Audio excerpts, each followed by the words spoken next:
자, 안녕하세요. 반갑습니다. 주식인사이트입니다. 주식인사이트는 전문적인 방법을 통해서 투자 아이디어를 찾고 백테스트와 수많은 검증을 통해서 주식 포트폴리오를 현재 운영을 하고 있습니다. 투자의 가장 기본은 자산 배분이라고 생각을 하고 있습니다. 한두 종목 가지고 내가 큰 수익을 내기에는 당연히 어려움이 있을 거라고 생각을 하고 있고, 시장이 밀리더라도 좋은 포트폴리오로 운영을 한다라고 하면은 결국 중장기적으로 우상향하는 그런 계좌를 만들어갈 수 있을 거라고 생각을 하고 있습니다. 그렇기 때문에 이런 포트폴리오를 현재 운영을 하고 싶다라고 하시면은 구글 플레이스토어에 가셔가지고 도움이라는 어플리케이션을 설치를 하시면은 여러분들도 이런 성장형, 가치형, 고배당 포트폴리오를 각각 보실 수가 있으시고, 고배당 같은 경우는 여러분들이 1년마다 배당을 받는 게 너무 오래 걸리시고 지루하실 것 같아셔가지고 분기마다 배당을 받는 종목 중에서 제일 좋은 종목들, 매출이 성장을 하고 배당률이 올라가는 그런 종목들 위주로만 포트폴리오를 현재 구성을 해놨습니다. 그리고 지금처럼 시장이 성장형, 어떤 성장 기술주 이런 종목들 같은 경우는 밸류에이션이 부담스러워서 더 이상 올라가지 못하는 그런 모습들을 보여주고 있는데, 지금 시기에서는 가치주의 포트폴리오가 굉장히 좋습니다. 그렇다고 해서 가치주를 아무거나 사느냐, 그런 건 아니고 앞으로 22년 신성장 동력도 가지고 있지만은 가치주의 성향도 같이 내포하고 있는 이런 포트폴리오 종목들 위주로 지금 편입을 시켜 놓았고, 이것뿐만이 아니라 최근 유가가 한 달 동안에 계속 지속적으로 올라가는 모습들을 보여주고 있는데, 저희는 이미 가치형 포트폴리오에서 원유 관련된 ETF를 포함시켜서 한 현재 수익률이 15%에서 20% 정도 사이 나오고 있는 것 같습니다. 그렇기 때문에 여러분들도 이런 식으로 가치주에 있는 포트폴리오 그냥 종목 그대로 사시면은 편안하게 이용하실 수가 있으시고, 혹시 누군가는 나는 그러면은 좀 시장 대비 높은 수익률, 리스크를 좀 감안하더라도 더 높은 수익률을 바라보고 싶다라고 하시는 분들도 계시기 때문에 퀀트 알고리즘을 통해서 매월 10종목씩 뽑습니다. 그 10종목씩 뽑는 거는 수많은 백테스트와 검증을 거쳐서 만들어지게 되고, 15일마다 리밸런싱을 합니다. 10종목이 총 10년 동안 이 테스트 검증 기간을 거쳤을 때 누적 수익률은 4,456%가 나오고 연평균 수익률은 46%가 나오고 있습니다.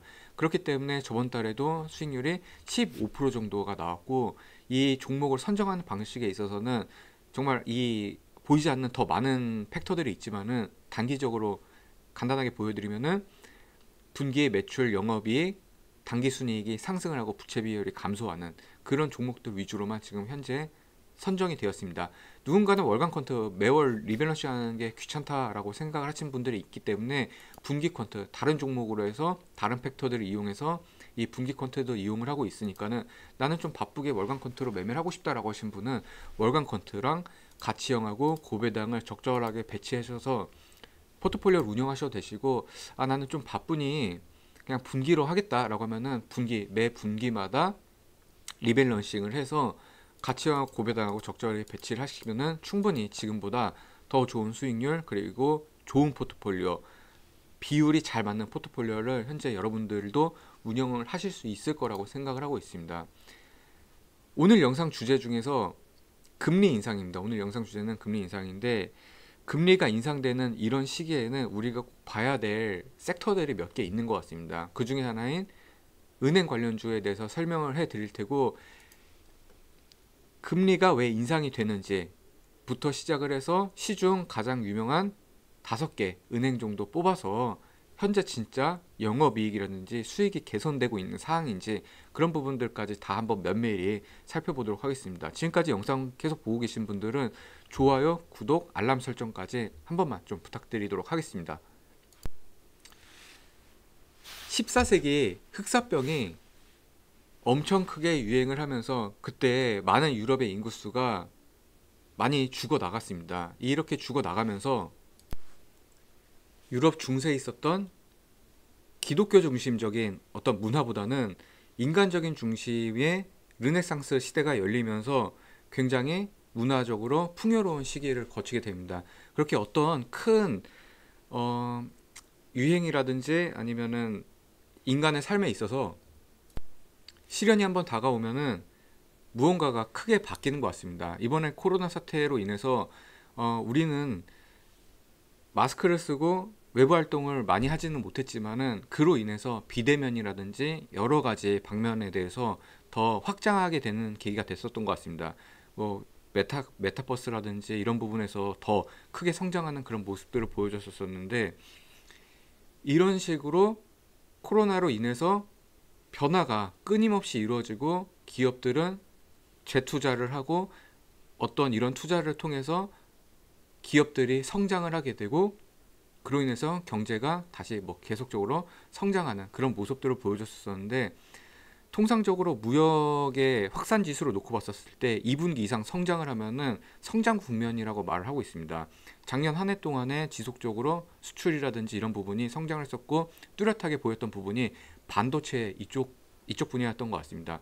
그렇기 때문에 우리의 삶은 코로나로 인해서 조금 불편해졌지만은 전체적으로는 경제는 성장하는 이런 모습들을 보여주고 있었는데, 경제가 성장을 하고 코로나로 인해서 양적 완화 정책을 펼치면서 시장에다가 돈을 풀고, 시장에 돈을 풀다 보니 화폐의 가치가 자연스럽게 떨어지게 되고, 화폐의 가치가 떨어지고 나니 또 어떻습니까?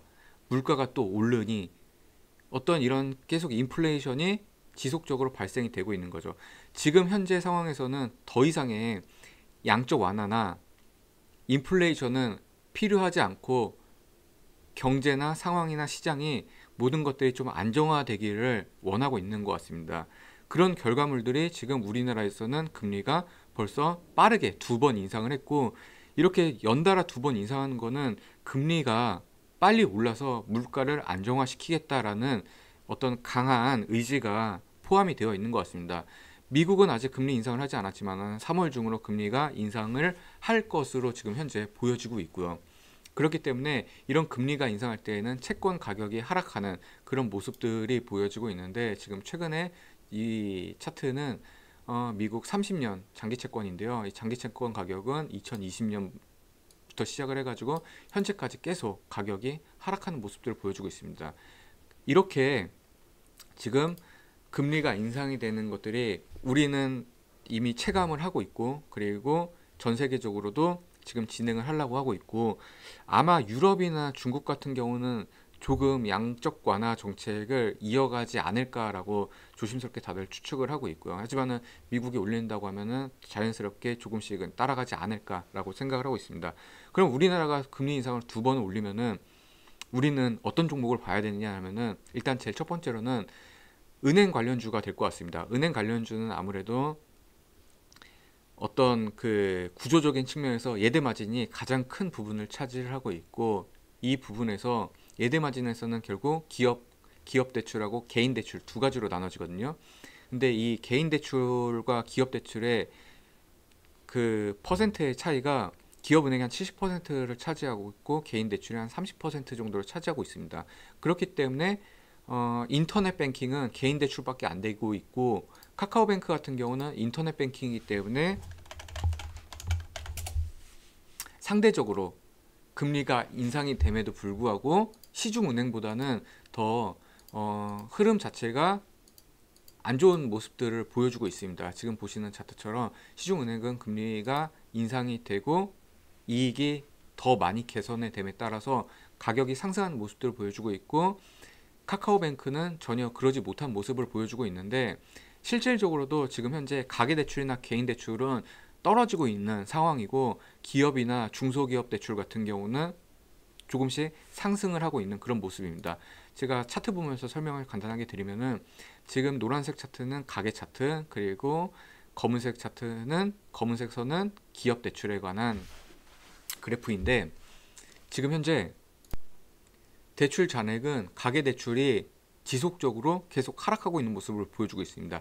2020년 이전부터요. 물론 정부 정책에 따라서 가계 대출이 지금 부채가 많아지고 있는 상황이니 대출을 옥죄고 있는 그런 상황도 연출이 되고 있고, 아까 초반에 말씀드린 것처럼 어떤 경제 상황이라든지 전체적으로 성장을 하고 있기 때문에 기업들은 대출을 받아가지고 조금이라도 더 투자를 하고 있는 그런 모습들이 보여주고 있는 것 같습니다. 그렇기 때문에 기업 대출은 갈수록 올라가고 있고요. 그러면은 다시 돌아와서 카카오뱅크보다는 금리가 지금 현재 인상이 되고 있는, 모든 금리가 인상이 되는 시기에 인터넷 뱅킹보다 시중은행이 낫다라는 말은 할 수가 없지만은 그래도 적어도 지금 현재 상황에서는 인터넷 뱅킹인 카카오뱅크 같은 경우보다는 기본적으로 기업 대출도 하고 있는 시중은행에다가 우리는 좀 포커싱을 맞추는 게 훨씬 더 좋지 않을까라고 생각을 하고 있습니다. 그러면은 KB금융, 아무래도 이제 제일 은행에서 대장주라고 하고 있는 KB금융을 먼저 봐야 될 것 같은데, 이번 주에 8일 날 매출액 손익구조가 나왔습니다. 굉장히 큰 폭으로 상승하는 모습을 보여줬는데 영업이익 같은 경우는 41%가 지금 성장을 했다고 합니다. 그러면은 과연 KB금융만 이익이 성장을 한 것이냐라고 보면은 기업은행도 한번 보겠습니다. 기업은행도 영업이익을 살펴보면은 52%나 상승을 한 모습을 보여줍니다. 이렇게 은행 관련주들이 사실 굉장히 큰 폭으로 어떤 이익이 개선되기는 쉽지가 않습니다. 왜냐면은 은행 같은 경우는 공공기관의 성향을 갖고 있고 기업의 이익보다는 전체적으로 공공의 이익을 아무래도 우선시해야 되는 그런 공공기관 중에 하나이기 때문에 나의 이익을 위해서 수익을 갑자기 급작스럽게 투자해서 개선시키기는 생각보다 어렵습니다. 그만큼 금리를 2번 인상함에 따라 은행 관련주들이 자연스럽게 이익이 개선되고 있는 이런 모습들이 보여지고 있고, 굉장히 오랜 기간 동안 지금 상승하는 모습들이 보여지고 있습니다. 코로나 때 바로 이제 저점을 찍고 그 이후부터는 지속적으로 우상향을 하는 모습들을 보여주고 있는데, 그냥 좀 너른 마음으로 2020년까지는 코로나로 인해서 가격이 빠졌다가 다시 이 기간까지는 회복했다라고 생각을 하고 있고, 회복한 이후에는 지속적으로 주가가 우상향하는 이런 모습들이 보여주고 있습니다. 기업은행 같은 경우는 일단 마지막으로 말씀드리고, 신한은행이나 우리금융지주 그리고 하나금융지주, 시중은행에서 5대 은행이라고 하죠. 이 5대 은행은 아무래도 제일 영업이익도 많이 올랐고, 그리고 주가도 상대적으로 상승을 많이 하였습니다. 그렇기 때문에 시중은행을 공략을 할 것이냐, 아니면은 나는 포커싱을 맞춰서 기업의 지금 현재 대출이 올라가고 있는 상황이니 앞으로는 기업은행에 어떤 좀 더 포커싱을 맞추겠다라고 하시는 분이 있는데, 저라고 하면은 지금 KB금융, 우리금융은 워낙 많이 지금 올라와서 아무래도 밸류에이션에 대한 부담이 조금씩 이야기가 나오지 않을까라고 생각을 하고 있고, 지금 현재 상황을 놓고 보면은 기업은행 같은 경우가 밸류에이션 자체가 아직 저평가되어 있다라고 판단하고 있어갖고 현재 주식 가격으로만 놓고 보면은, 그래서 기업은행에다가 한번 좀 공략을 해보시는 게 어떨까라고 생각을 하고 있습니다. 지금처럼 금리가 인상이 되고 기술성장주에 부담이 되는 이런 시기에서는 음식료 같은 경우도 주가의 흐름이 굉장히 좋습니다. 음식료 같은 경우도 지금 최근에 한 6거래일, 7거래일 정도 상승하는 모습을 보여주고 있다가 지금 오늘은 조금 빠지는 모습을 보여주고 있는데, 음식료도 생각보다 굉장히 지금 시기에 강한 모습을 보여주고 있습니다. 왜 그런가 하면은 우리나라가 K 열풍을 힘입어서 CJ 제일제당이라든지 음식료에 관련된, 한국 음식에 관련된 식품들이 굉장히 좀 수출이 많이 되고 있습니다. 그렇기 때문에 현재 음식료도 굉장히 강한 모습을 보여주고 있고, 은행 관련주들, 증권 관련주들 굉장히 많이 올라가고 있으니까는 최종 투자의 판단은 본인이 하지만은 이런 섹터들도 최소한 한 번 정도는 바라보시는 게 어떨까라고 생각하고 있습니다.